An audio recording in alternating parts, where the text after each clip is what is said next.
mga aspin, matutulis yan. Hello, this is Okie Doggy. Ngayon, pag-uusapan natin. Meron tayong isang subscriber na nagtatanong. Ang tanong niya, pinastad daw niya yung Shih Tzu niya ng 2 beses. Pero makalipas ang ilang araw, nasalisihan daw ng aspin. Possible bang mabuntis? Yun ang tanong niya. Pero bago yan, please subscribe and hit the bell button for more videos, update. Sige, umpisa na natin. Ang tanong niya, possible bang mabuntis? Pag-uusapan natin yan, sige. Diba ang aso, nag-hit yan every 6 months.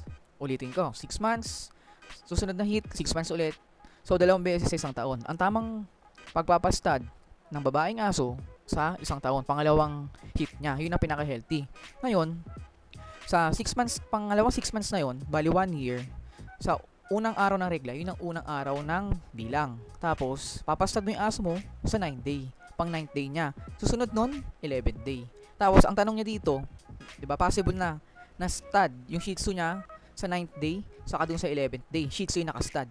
Malaking possible na mabubuntis yung Shih Tzu niya sa Shih Tzu na unang nag-stud, doon makukuha yung similya.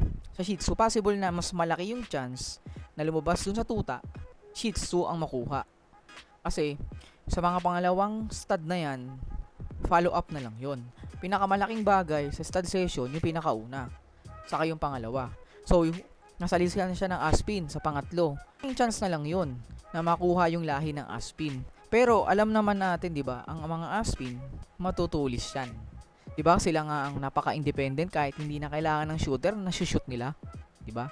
Kaya payo ko sa mga nag-aalaga ng aso, kung may nag-hit kayong may lahi o may breed, tapos may alaga kayong aspin, hindi sa pang discriminate sa mga breed ng aso, itabi nyo kung tatakot kayo masalisihan. May kulungan naman ata kayo, ikulong nyo. Kasi, pag naghihit ang aso, hindi ho napipigilan ng lalaking aso yan. Naaamoy nila, merong sukat ng layo yan, kahit malayo yung naghihit na aso, naaamoy pa rin nila. Napapansin nyo, di ba? Pag may naghihit kayong aso sa bahay, tapos meron aso sa harap ng bahay, naaamoy nila yon. Kasi sobrang lakas na naghihit ng aso sa lalaking aso. Kaya ang sagot natin dito, mas malaki ang chance mabuntis. Pero, doon sa Shih Tzu. Kasi, sa Shih Tzu, ang una at pangalawang stud. Yung sa aspin, pahabol na lang yun. Pero tingnan natin, kasi ang aspin, kilala naman natin sa napakatulis na aso. Kahit nga hindi natin kailangan ng shooter, nabubuo yan eh. Nagugulat ka na. Yung makikita nyo yung mga aspin sa labas, di ba? Kahit hindi kailangan ng shooter, shoot nila.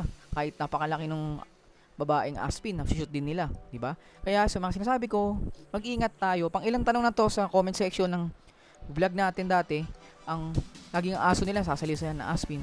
Itago nyo na lang, ikulong nyo na lang kung ayaw nyo masalisihan ng aspin. Okay ba yan? Kasi hindi ko napipigilan ng aso yan. Okay?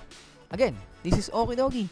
Naniniwala sa kasabihan, huwag nating bilhin kung di naman kailangan. Pero kapag para sa aso, pwede. Don't forget to subscribe and hit the bell button for more videos. Update. Bye-bye.